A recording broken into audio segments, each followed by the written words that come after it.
koki dari MBG itu tiap pagi sudah ke pasar nyari-nyari buah-buahan dan itu berebut. Nah, ke pasar-pasar induk. Nah, dan itu kan jarang, jadi langka barang itu, cabe, susu sekarang. Nah, kebetulan saya beberapa kali juga datang ke SPPG ya. Memang saat ini untuk suplai bahan baku di SPPG agak sedikit kewalahan. Nah, makanya ada program yang luar biasa ini dari Kementerian Desa ya. Kementerian Pak Menterinya Pak Yandri itu ada dia mempelopkatirkan program Desa Tematik Pangan. Nah, Desa Tematik Pangan itu bagaimana mendorong desa-desa fokus pada satu pangan.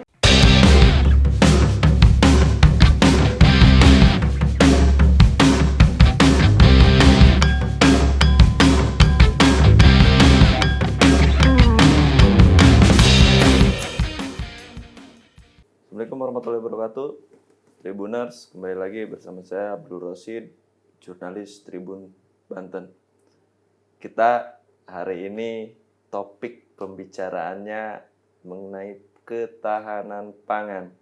Saat ini saya sudah ditemani oleh Pak Dewan yang sebelumnya juga kita sudah bertemu dan sudah berbincang panjang mengenai persoalan dasar ataupun pelayanan dasar di Provinsi Banten. Selamat siang, Pak. Siap, Kang Rosid. Siap, warga Tribuner. Nah, sebelum berlanjut ke topik-topik pembahasan yang urgent, alangkah baiknya takut di antara audiens ataupun penonton Tribun Banten pengen mengetahui aktivitas Bapak. Bisa disebutkan akun Instagram ataupun TikTok-nya? Oh ya, siap Kang Rosid. Halo warga Tribuner News. Saya Ahmad Dedi Muhdi, biasa dipanggil Dedi Muhdi. Saya anggota DPRD Provinsi Banten dari Dapil Kabupaten Tangerang B. Ya, aktivitas saya ya sebelumnya saya adalah wira swasta. Yeah. Wira swasta dan juga ya sedikit aktif berorganisasi pula seperti itu. Dewan, bisa disebutkan nggak akun Instagramnya supaya tahu? Oh iya, boleh. Akun Instagram saya Dedi Muhdi. Kalau TikToknya Ahmad Dedi Muhdi Official. Boleh follow and share. Takutnya ada masyarakat Kabupaten Tangerang B mau mengeluhkan terkait persoalan pelayanan dasar, silahkan DM langsung. Insya Allah akan direspon. Nah, Pak Dewan, ada pembahasan menarik nih. Ini keterkaitan mengenai ketahanan pangan dan program utama ataupun program prioritas Pak Presiden terkait makan bergizi gratis atau MBG. Nah, kalau bicara MBG pasti kita akan bicara ketahanan pangan. Betul. Karena ini kebutuhan dasar untuk MBG ini pasti bersentuhan langsung dengan peternakan, pertanian, dan perikanan. Dalam perspektif DPRD Banten sendiri, khususnya di Komisi 5, melihat situasi dan kondisi ketahanan pangan di Banten itu sendiri seperti apa sejauh ini? Ya, memang berkaitan dengan ketahanan pangan, ini luar biasa. Pada masa pemerintahan Pak Prabowo ini, dari 8 astacita Pak Prabowo salah satunya adalah ketahanan pangan. Dan program PSN-nya adalah MBG. Jadi ini proyek yang strategis nasional yang menjadi tujuan utama. Dan ini adalah pengejuantahan dari visi misi Pak Prabowo. Dan makanya harus kita dukung, kita sebagai pemerintah daerah, dan harus kita support. Bahkan kita fasilitasi. Nah, saya melihat program ketahanan pangan secara menyeluruh. Ketahanan pangan itu programnya tidak hanya MBG. MBG adalah salah satu program dari ketahanan pangan. Banyak ketahanan pangan tuh programnya. Nah, salah satunya adalah MBG. Yang keduanya adalah bagaimana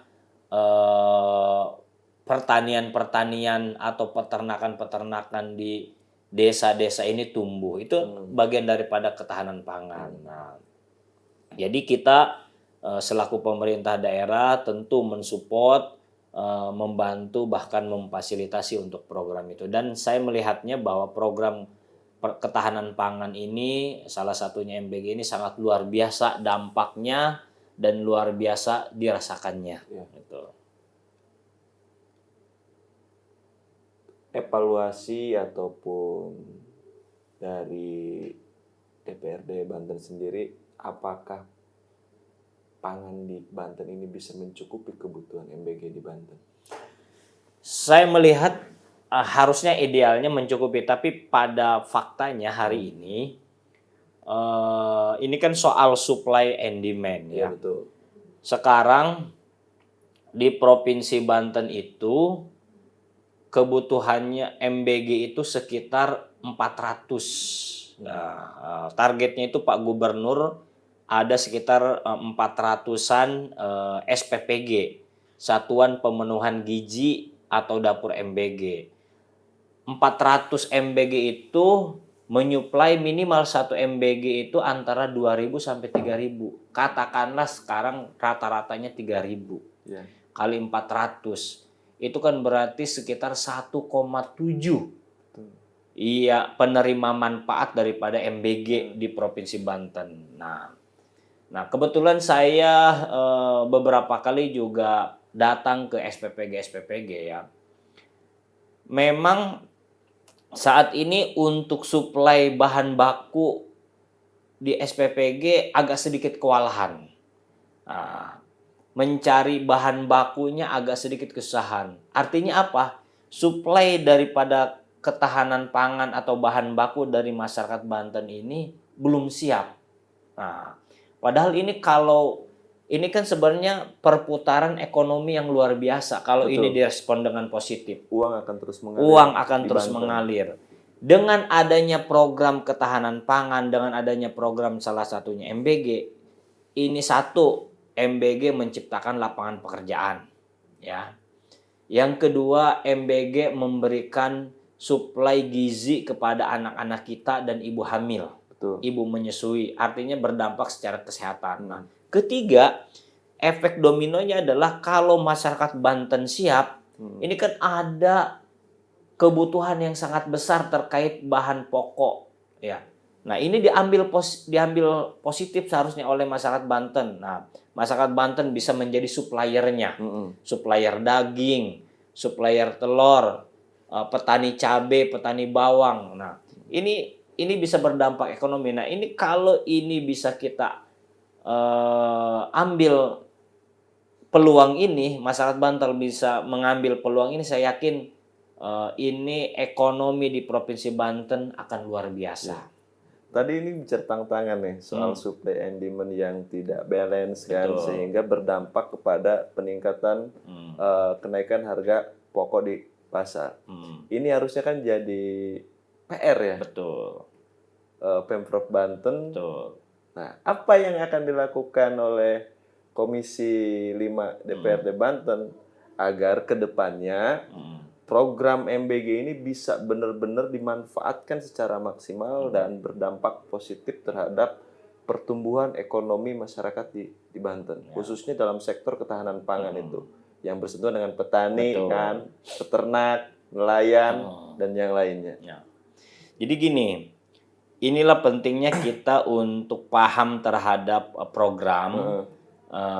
Jadi masyarakat ini jangan hanya sebagai objek penerima manfaat.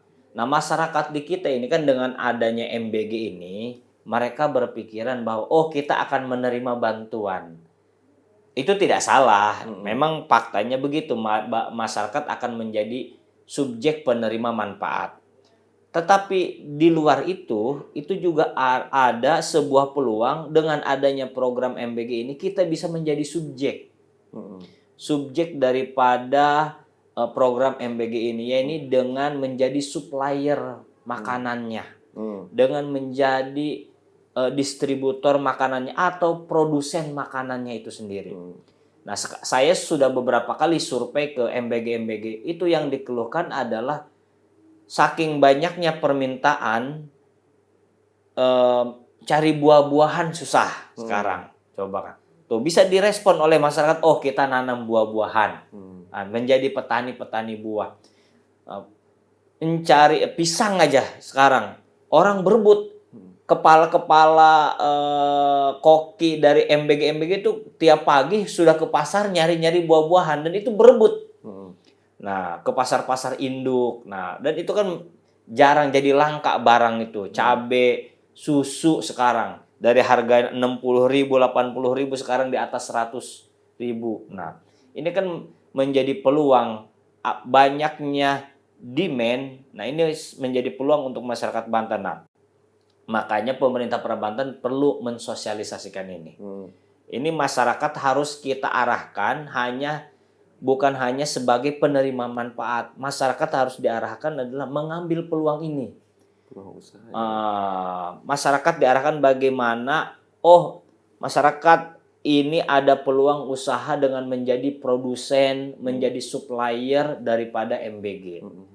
Sayang loh, masyarakat Banten, makanan untuk masyarakat Banten, tapi pertaniannya, buah-buahannya disuplai dari Jawa Barat. Sayurannya, pisangnya, jeruknya disuplai dari Jawa Barat. Kenapa nggak dari Banten? Kan gitu. Nah, memang ini tidak sebentar, tapi ini perlu kita mulai gitu. Makanya pemerintah Provinsi Banten harus mendorong masyarakat Banten ini untuk mengambil peluang ini. Bisa jadi petaninya, bisa jadi suppliernya, bisa jadi distributornya. Nah, saya punya kawan satu, sudah saya gambarkan ini kepada teman saya itu, dan alhamdulillah dia sekarang jadi supplier 5. Itu aja udah kewalahan, 5 SPPG. Sedangkan di kita ada 400. Masih banyak. Masih banyak ya. Sekian persennya. Sekian persennya. Dan luar biasa dia, 5 dapur aja dia kewalahan. Apalagi, nah ini peluang buat teman-teman Tribuner masyarakat Provinsi Banten, ini peluang usaha, peluang ekonomi, dan teman saya sudah membuktikan dengan menjadi supplier 5 dapur saja ekonomi dia meningkat tajam. Nah, Pak Dewan, tadi kan berarti kebutuhan MBG kita masih ketergantungan terhadap suplai dari daerah luar.